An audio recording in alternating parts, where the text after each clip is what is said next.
The title of my talk today is Action-Based Touch Simulation in High-Functioning Autism Can Compromise Self-Other Distinction Abilities Linked Social and Sensory Problems in the Autism Spectrum. Now, an equally valid title for my talk would have been the following: How the sense of touch might help you to understand others.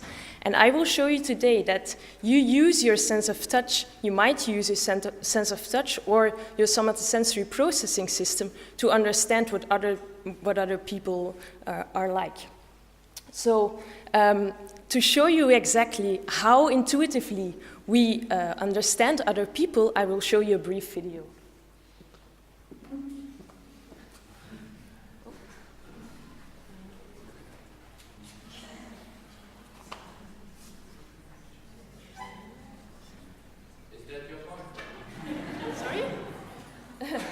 No, unfortunately not.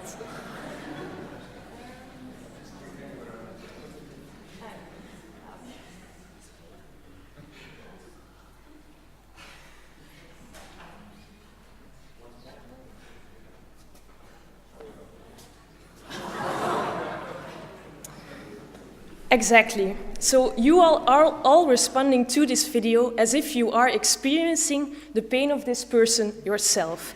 And research has shown that indeed, when you are watching movie clips of other people experiencing pain, your brain activates, amongst others, the insula, which is responsible for experiencing pain yourself.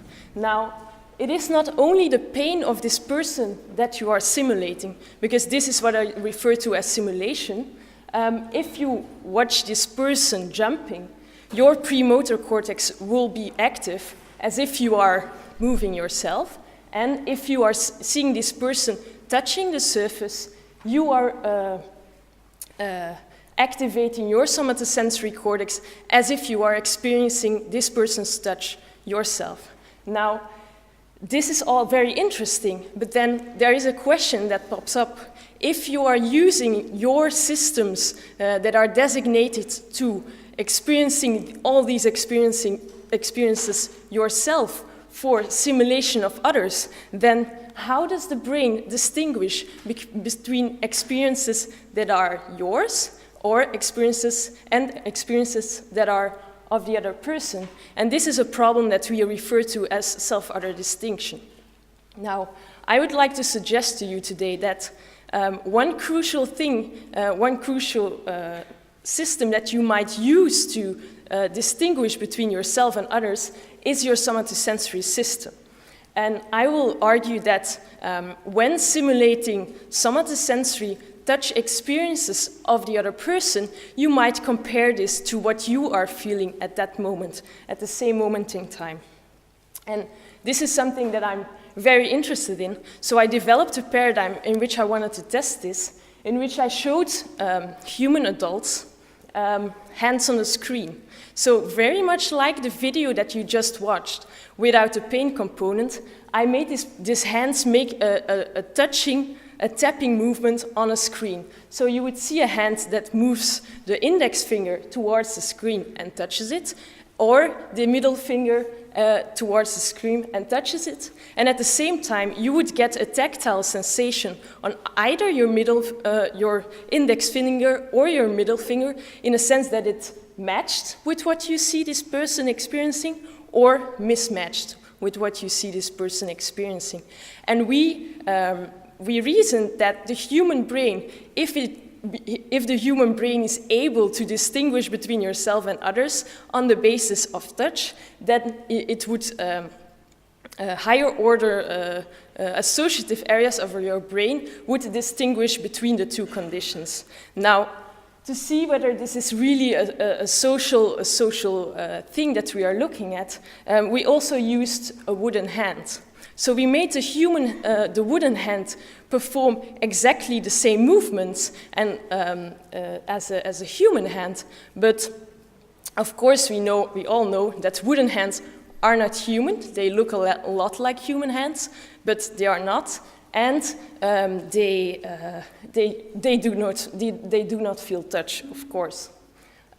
So we reasoned that in these conditions, the brain would not use the sense of touch to distinguish between the two. So I investigated this using EEG, and EEG is a very interesting technique because it can really tell you very precisely when something is happening in the brain. And we know that things that happen later in the brain, like around 300 milliseconds, are denoted as more higher order associative processes in the brain. And I asked 44 human adults to come to my lab and to perform this task for me. So this is what we found. At point 0 is the moment where the hand would touch the surface and you would get a tactile sensation yourself. And you see at the x-axis that after around 300 milliseconds, you see the P3 component, which is generated in parietal areas of your brain.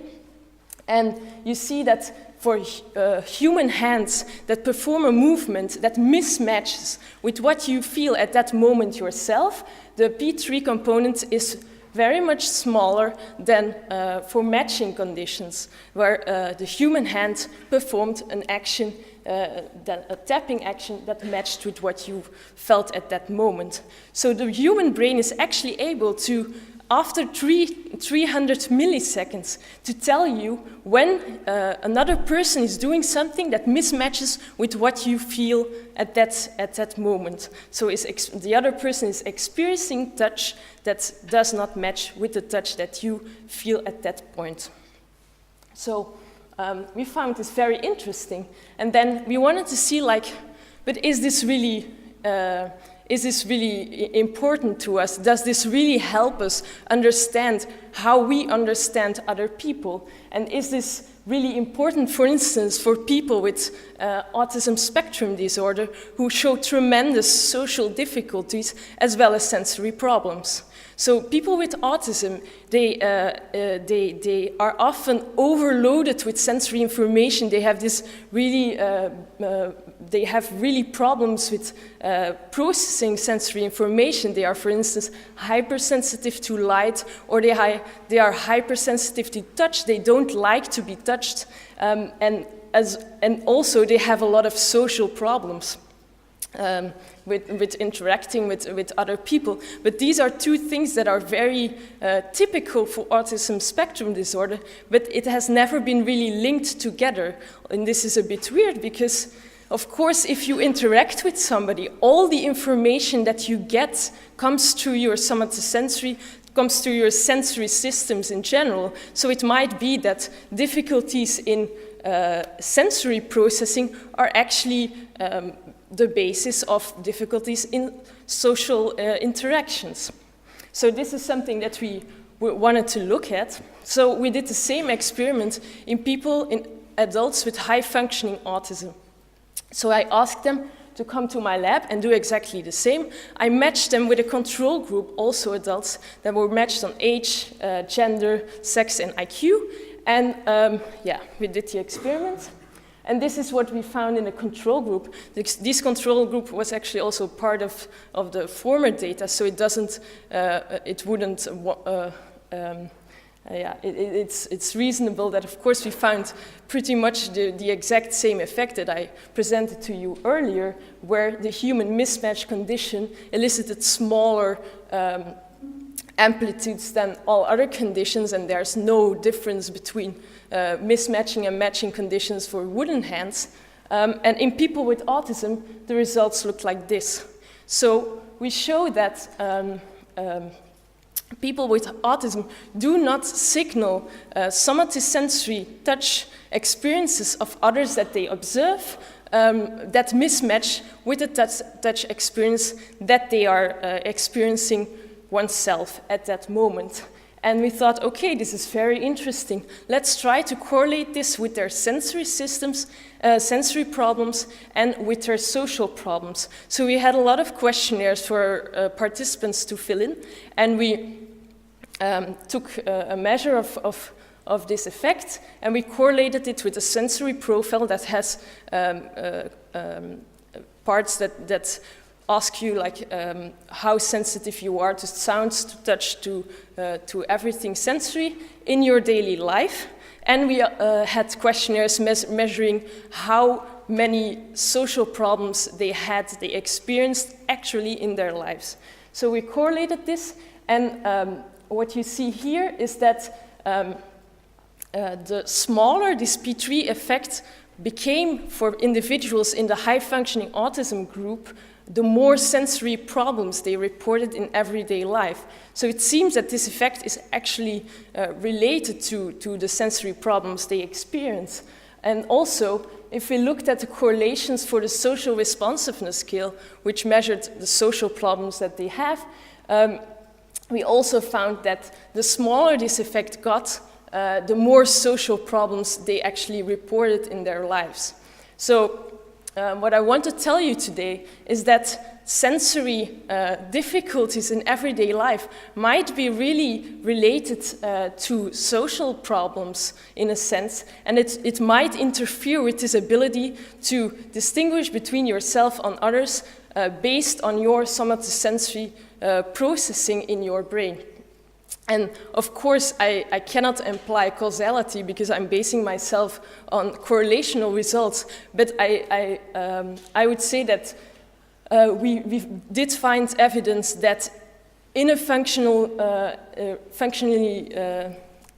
that the brain actually uses somatosensory information to distinguish, I'm losing my point here, that the sensory processing is very important to distinguish between the self and others, and it seems to be also related to social problems in autism.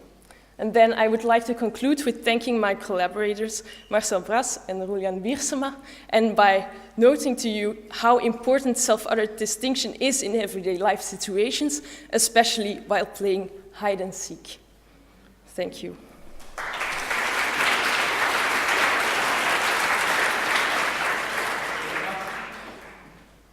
We have time for one question.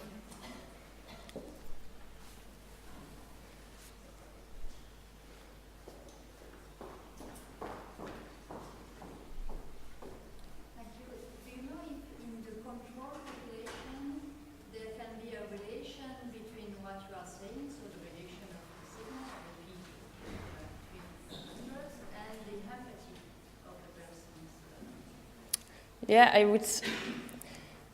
that's a really good question. It is indeed possible because, of course, the results are based on the mirror neuron system, on simulating the other person, and empathy is greatly related to the extent how much you activate your mirror neuron system in response to others. So this is a potential link there. Yes.